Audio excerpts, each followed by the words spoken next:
নমস্কার সকলেই, কে কেমন আছেন বন্ধুরা? তো আমি কিন্তু আবার ভিডিও নিয়ে চলে এসেছি। আমার কিছুদিন শারীরিক একটু প্রবলেম যাচ্ছিল এবং বাড়ির একটা অনুষ্ঠান ছিল, এই কারণে আর নীলের পুজোও ছিল, তার জন্য কিন্তু ভিডিও নিয়ে আমি আসতে পারিনি এবং আপনাদের সামনাসামনি হতে পারিনি। তো যাই হোক, আজকে আমি আবার একটা ভিডিও নিয়ে চলে এসেছি। জানি না আপনাদের কার কতটা ভালো লাগবে, এবং আপনারা কিন্তু দিদিকে কোনোভাবেই কমেন্টে জানাচ্ছেন না যে আপনাদের আমার ভিডিওগুলো কেমন লাগছে।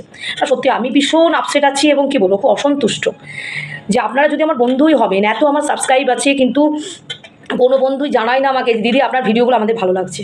প্লিজ একটু করে জানাবেন না। আপনারা যদি আমাদেরকে হেল্প না করেন, তাহলে আমরা কী করে ইউটিউবার বা বড় বড় ইউটিউবদের মতন হয়তো হতে আমি পারছি না, বা হয়তো কোনো দিন যেতে পারবো কি না আমি সেটা জানি না, কিন্তু আপনাদের হেল্পটা খুব প্রয়োজন, জানেন তো, ভীষণ প্রয়োজন। তাই প্লিজ প্লিজ আপনারা আমার ভিডিওগুলো দেখুন এবং কমেন্টে জানান আপনাদের কার কেমন লাগলো। তাহলে হয়তো আমি আরেকটু উৎসাহিত হব এবং আপনাদের কাছে আমি আরও নতুন নতুন ভিডিও নিয়ে ফিরে আসতে পারবো। তো যাই হোক, আজকে আমি আসল কথাতে মূল কথায় ফিরে আসছি। তো আমার দেখা নিয়ে একটা ঘটনা, দুটো, একটা শোনা একটা দেখা, তো সেটা নিয়ে আজকে আপনাদের কাছে বলবো। সেটা হচ্ছে দুস্থ মানুষদের কথা। তাদের জন্য আমরা কতটা সময় দিই এবং কতটা তাদের জন্য ভাবি, মনে হয় খুব কম ভাবি। কারণ তারা প্রতিবাদ করতে পারে না, তারা আন্দোলন করতে পারে না, তারা চিৎকার করতে পারে না, তারা বলতে পারে না তাদের প্রবলেমের কথা। তারা কিন্তু ওই পথেই জন্মায়, পথেই মৃত্যু হয়। কি অদ্ভুত দেখুন। আমরা সকলেই কিন্তু দেখি যে ফুটপাতে অনেক ভিখারি দুস্থ তারা কিন্তু শুয়ে আছে। কে কতটা গিয়ে তাদেরকে হেল্প করে বা কতটা করে না, সেসব নিয়ে আজকে ভিডিও। তো আমি এক জায়গায় যাচ্ছিলাম বাসে, আমার কিন্তু গাড়ি টাড়ি নেই জানেন তো। আমি বাসে যাওয়া আসা করি এবং আমি ট্রেনেও যাওয়া আসা করি, আমি অটোতে যাই, আমি টোটোতে যাই, আমার এটা ভালো লাগে। ওই গাড়ি টাড়ি আমার খুব একটা পছন্দের নয়। আর এসি তো মানে সে কী বলবো, আমার প্রচণ্ড সাইনাসের প্রবলেম আছে, এই জন্য আমি এসি খুব অ্যাভয়েড করি। তো যাই হোক, আজকে যে মূল বিষয়টা হচ্ছে, আমার কথা এখন পরে বলছি, সেটা হচ্ছে যে আমি এক জায়গায় যাচ্ছি বাসে, তো বাসটার মধ্যে আমি বসে আছি এবং খুব ভিড় বাস। তো সেই বাসের মধ্যে দেখছি আমি যে একজন পথে একটি মেয়ে পড়ে গেল। ম্যাক্সিমাম ওই 60-65 বা 50-এর ঘরে হবে, আমি ঠিক বুঝতে পারলাম না বয়সটা। তো যাই হোক, খুব কম বয়সী নয়। তো পড়ে যাওয়াতে সে পড়েই রইল। টাকা তোলার লোক নেই, টাকা তোলার লোক নেই যে তাকে একটু তুলে অন্য জায়গায় সরানো বা তাকে একটু জল দেয়া। আর আমি যে যাব, কারণ আমি বাসের মধ্যে বসে আছি, ভিড়ের মধ্যে আছি, আর তখন বাসটা ছেড়ে দিচ্ছে। তো সত্যি আমার চোখ দিয়ে জল এলো যে এইসব মানুষদের কথা কে কজন ভাবে বলুন তো। আমি সেই নিয়ে আজকে আপনাদের কাছে ভিডিও নিয়ে এসেছি। তারা দেখবেন পথেই থাকে, পথেই তাদের সংসার, তাদের হয়তো একটা ব্যাগ আছে, তাদের একটা কাপড় পরার মতো প্রয়োজন, আর একটু পেটে খাবার, তাতেই হয়তো তারা সন্তুষ্ট। তাদের কোনো গাড়ি নেই, বাড়ি নেই, তাদের কোনো কিছুই নেই, শুধু ওই পথের মধ্যেই তারা পড়ে থাকে। কি কষ্টদায়ক একটা ব্যাপার। সবাই মিলে যদি আমরা একটু সাহায্য করি তাদেরকে, দেখবেন একটা ফুলে সাজি ভর্তি হয় না, 5টা ফুলে সাজি ভর্তি হয়। তো সবাই যদি একটা একটা করে ফুল দেওয়া হয়, তাহলে সাজিটা ভর্তি হবে। আমি বলিনি যে, কারণ আজকালকার দিনে সত্যি সাহায্য করা খুবই মুশকিল, কারণ যে দিন কাল পড়েছে, কিন্তু তবুও যদি সবাই মিলে আমরা হাত বাড়াই তাদের দিকে, একটু হলেও তাদেরকে একটু মানে খাওয়ার ব্যবস্থা করতে পারি, আমার খুব ইচ্ছা হয় জানেন তো। কিন্তু আমার সেরকম কোনো কি বলবো অবস্থা নেই দেওয়ার মতো। তবে আমি চেষ্টা করি, অল্প স্বল্প হয়তো দিই, পথের মানুষদের কিছু দেওয়ার সাহায্য করি, ইভেন দিয়েওছি হয়তো। তো সেসব নিয়ে আজকে আপনাদেরকে বলছি। তো সে মেয়েটি পড়েই রইল, বিদ্যাটি, তাকে কিন্তু তোলার মতো লোক কাউকে পাওয়া গেল না, তখন আমার বাসটি ছেড়ে দিল।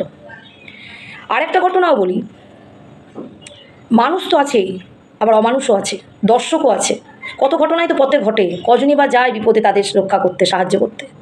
আবার এমনও আছে যে হাওড়া স্টেশনে একটি মেয়ে, সে 8 মাস অন্তঃসত্ত্বা হয়ে তার স্বামী তাকে ফেলে দিয়ে চলে যায়। একটি চায়ের দোকানের লোক তাকে হসপিটালে নিয়ে যায়, তার ওখানেই বাচ্চা হয়। সেই বাচ্চাটিকে সে চায়ের দোকানদার তাকে কাকা বলে, সে মানুষ করছে এবং দুবেলা মেয়েটিকে খেতে দেয়।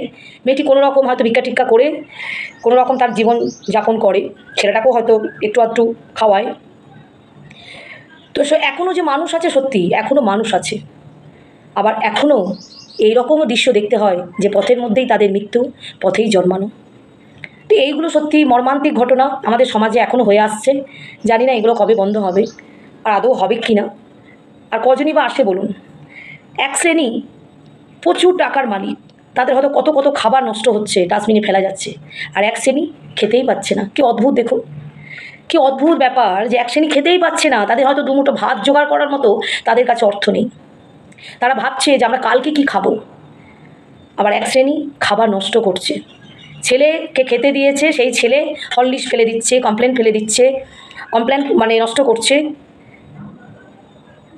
আবার ফল নষ্ট করছে, মিষ্টি নষ্ট করছে, রুটি নষ্ট করছে, কত ভালো ভালো খাবার তারা নষ্ট করছে। কোথায় যাচ্ছে না, সে ডাস্টবিনে ফেলা যাচ্ছে। আবার এক শ্রেণীর ছেলেরা হয়তো দুমুঠো ভাতও পাচ্ছে না। কি মর্মান্তিক ঘটনা এবং মর্মান্তিক ব্যাপার, যে সত্যি চিন্তা করতে গেলে যদি আপনারা ফিল করেন এটাকে খুব গভীরে, তাহলে দেখবেন এটা কতটা কষ্টদায়ক একটা ব্যাপার। তারাও তো মানুষ বলুন, তারাও তো এই পৃথিবীতে জন্ম নিয়েছে, তাদেরও বেঁচে থাকার অধিকার আছে, কিন্তু কে কজন তাদের কাছে গিয়ে সাহায্য করে? হয়তো তারা আসে আমাদের কাছে সাহায্য চাইতে, আমরা মুখ ফিরিয়ে নিই, আমরা বলি এখন পয়সা নেই, এখন ভাঙানি নেই। তারা কোনো প্রতিবাদ করে না, তারা কিন্তু কোনো প্রতিবাদ না করেই তারা মুখ নামিয়ে চলে যায়। তারা জানে যে আমাদের এইটুকুই হয়তো সীমিত, এর বাইরে আমরা যেতে পারবো না। কত রাতে বৃষ্টি, কত ঝড়, কত জল, কত শীত তারা পার করছে পথের মধ্যে, কিন্তু এইগুলো চিন্তা করার মতো মানসিকতা মানুষ খুব কমে গেছে। কেউ এসি গাড়িতে যাচ্ছে, আবার কেউ রোদে পুড়ে ছাই হচ্ছে। কি অদ্ভুত ব্যাপার, তারাও কিন্তু মানুষ, এই পৃথিবীতেই তারা জন্ম নিয়েছে, আমাদের মতনই তারা মানুষ। তাদেরও দুটো পা আছে, দুটো হাত আছে, চোখ আছে, মুখ আছে, সব আছে, কিন্তু তাদের কোনো জীবনযাত্রা বলে, তাদের কোনো আনন্দ, তাদের কোনো কি বলবো ঐশ্বর্য নেই যে তারা একটু ভালো করে বাঁচবে। হয়তো তাদের দুবেলা দুটো খাবারই জোটে না, যেদিন হয়তো একটু খাবার বেশি হয় সেদিন আবার রাতের জন্য তারা সরিয়ে রাখে, কালকের জন্য তুলে রাখে যে কালকে আমি কি খাবো, যদি আমার কালকে না জোটে, যদি আমাকে কেউ ভিক্ষা না দেয়, যদি আমাকে কেউ মুখ ফিরায় নেয়। কি অদ্ভুত ব্যাপার।